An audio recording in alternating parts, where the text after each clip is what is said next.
And good evening to everyone, or good afternoon to everyone, depending on where you're at.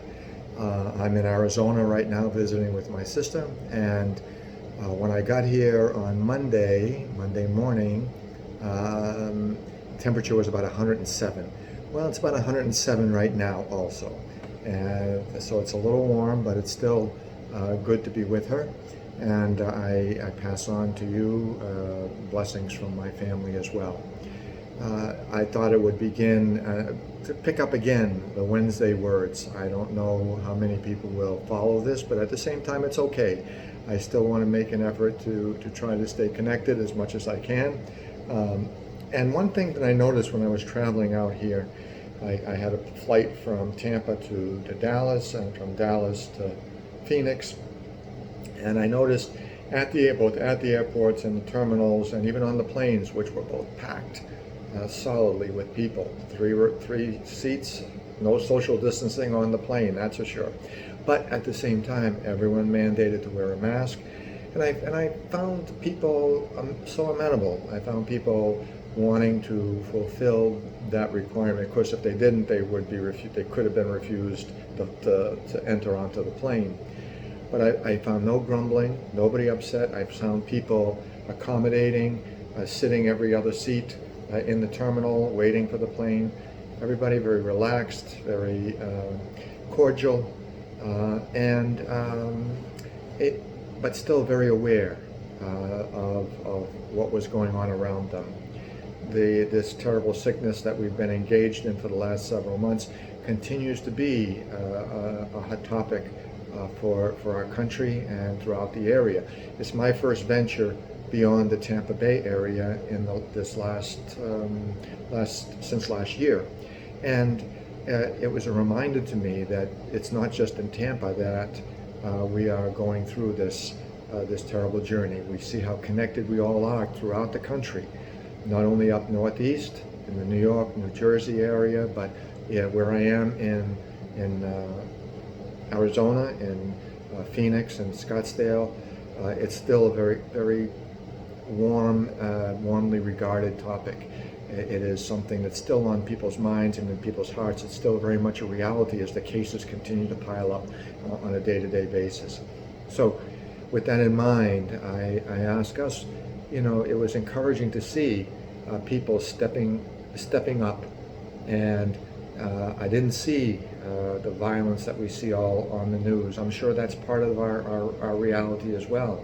I didn't see the anger, and I'm sure that's part of our reality too. But we cannot lose sight of the fact that also with the anger and violence comes the sense of acceptance, of trying to get along, and I'm seeing the human spirit rising to its very best, as well as seeing the very worst of our humanity. We also see the very best. All you have to do is look online, look at the news, and what you hear and what you see is, again, stories, and look for good stories and positive stories. That's all you see throughout the country. You see people stepping up and extending themselves and getting through this virus by doing acts of kindness, by making sure that we show ourselves how connected we are. As a matter of fact, if we have gone through these several months and have not drawn closer to our families, have not drawn closer to our faith families, have not drawn closer as a people, have not really examined ourselves and done a serious reflection on what's most important in my life. Is it the things in my life, or is it the people that God has blessed me with? And then done something to make sure that my life reflects that importance, reflects that choice, so that instead of spending 10% of my time with family, we're spending 90% of our center with family and 10% on all the other extraneous, or the other, you know what I'm saying? It is important that our lives reflect what is most important in our life.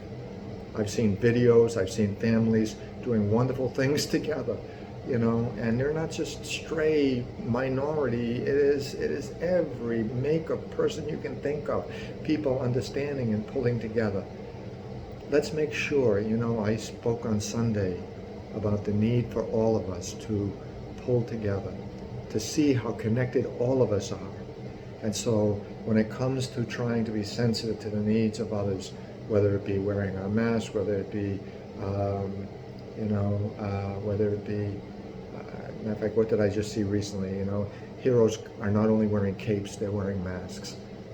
Because even though we might not feel it's important for us, it doesn't do anything for us, it is a sign of our sensitivity for others. It is a sign of our going out of our way to make others feel more safer and more approachable.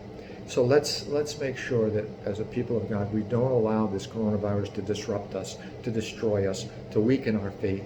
It should be a time of strengthening our faith. Remember, the gospel doesn't get quarantined. Okay? There's no quarantine on witnessing to the gospel. There's no quarantine on acts of kindness.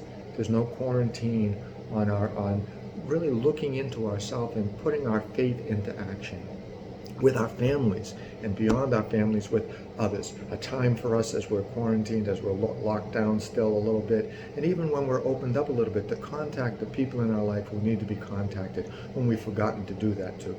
So I'm going to close the thought this morning, or this afternoon, reminding us, make sure that we are part of the solution. You'll hear me say this countless times. Let's not be a part of the problem. The problem exists, and we don't want to put a bag over our head and say there are no problems.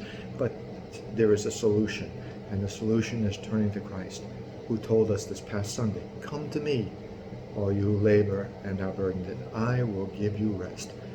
Let's not fail to make sure that others see a way through us to come to Him. God bless you all, and have not just a great day, but an outstanding rest of the week as well. Okay? God bless you, and know that I'm thinking of you, praying for you. Stay strong, and know that God loves you, and He always, always will. Have a great rest of the week. Bye now.